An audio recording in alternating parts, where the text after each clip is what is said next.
Disebabkan bila dah ramai di bawah ni, macam-macam pula jenis dia, bukan satu aliran saja, bukan sejenis macam guru tadi yang saya sebut, maka menyebabkan banyak benda yang kita nak kena fikirlah. Jadi sebab itu Nabi pesan berhati-hati.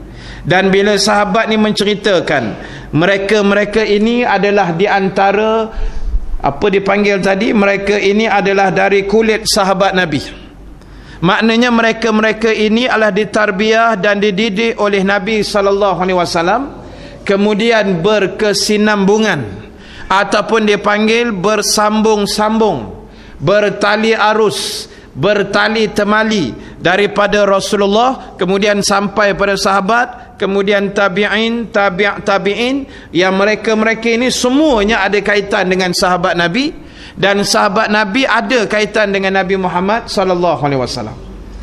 Jadi bila aliran itu sama naik sampai ke generasi sahabat dan seterusnya kepada Nabi, bermakna ajarannya insya-Allah, fahamannya sepatutnya adalah yang baik-baik.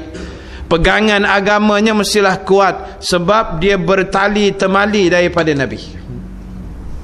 Jadi sebab itu muslimin dan muslimat yang dirahmati Allah Subhanahu wa taala sekalian, alhamdulillah Allah Subhanahu wa taala memilih kita menjadi manusia, dan manusianya kita pada malam ini adalah manusia yang beragama Islam.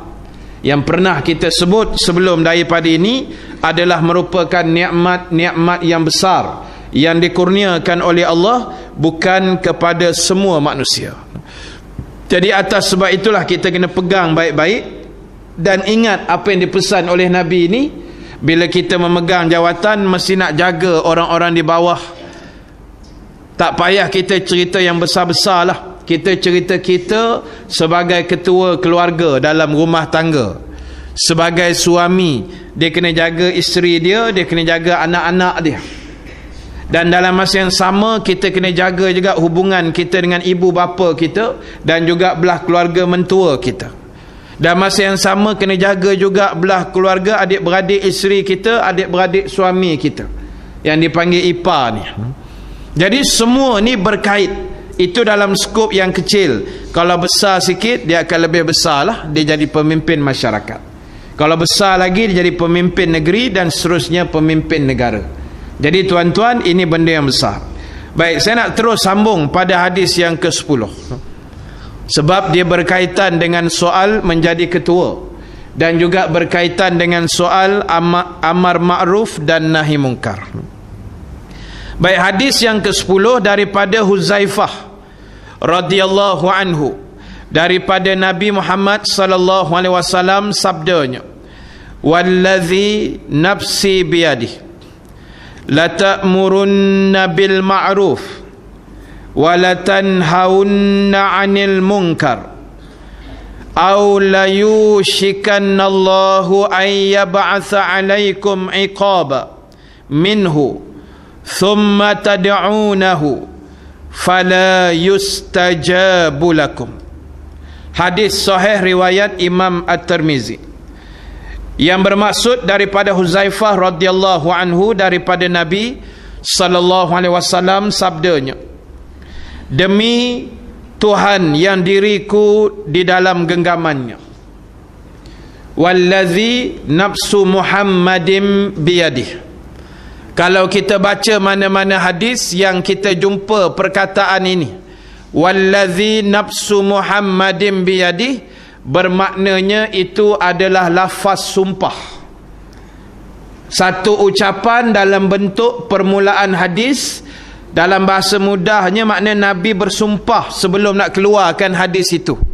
Dan kita belajar pula dalam ilmu-ilmu apa yang dipanggil ilmu-ilmu hadis, dalam tiap-tiap hadis yang Nabi dahulukan dengan lafaz-lafaz sumpah ini, bermaknanya Rasulullah sallallahu alaihi wasallam nak beritahu hadis yang bakal dia nak sampaikan itu adalah benda yang cukup besar, tak boleh dibuat main-main.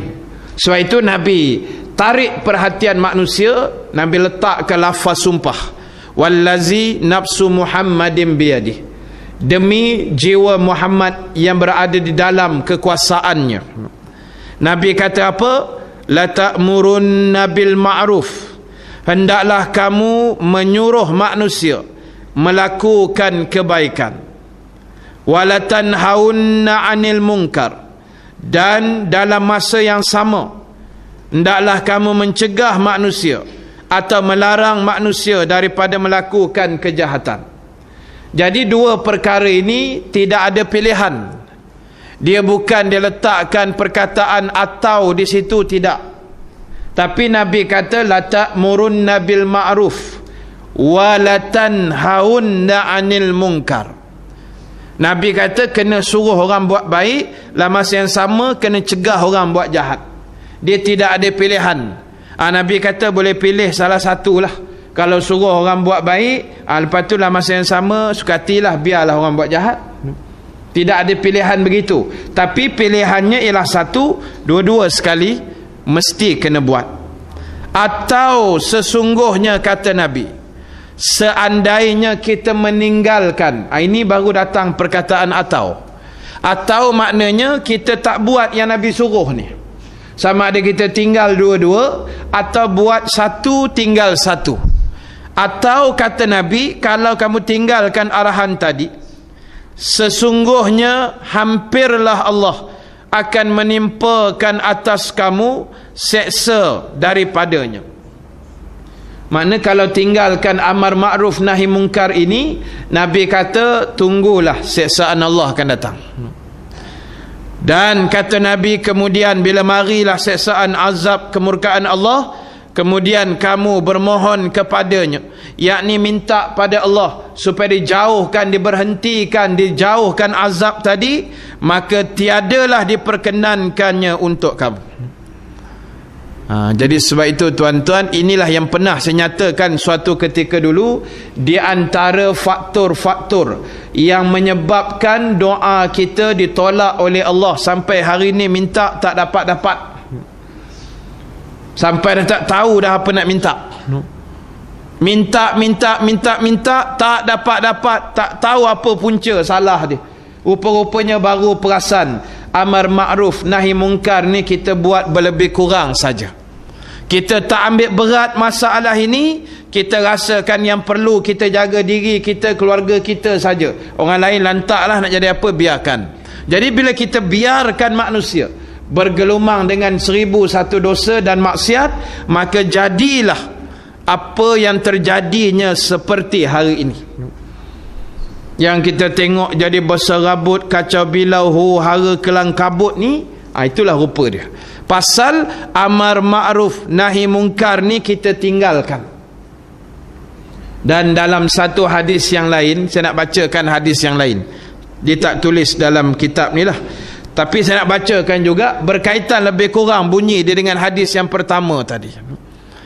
Antaranya Nabi kata, la ta'murunna bil ma'ruf wa la tanhaunna 'anil munkar au la yusallitanna Allahu 'alaikum shirarakum fayad'u khiyarakum fala yustajabu lakum.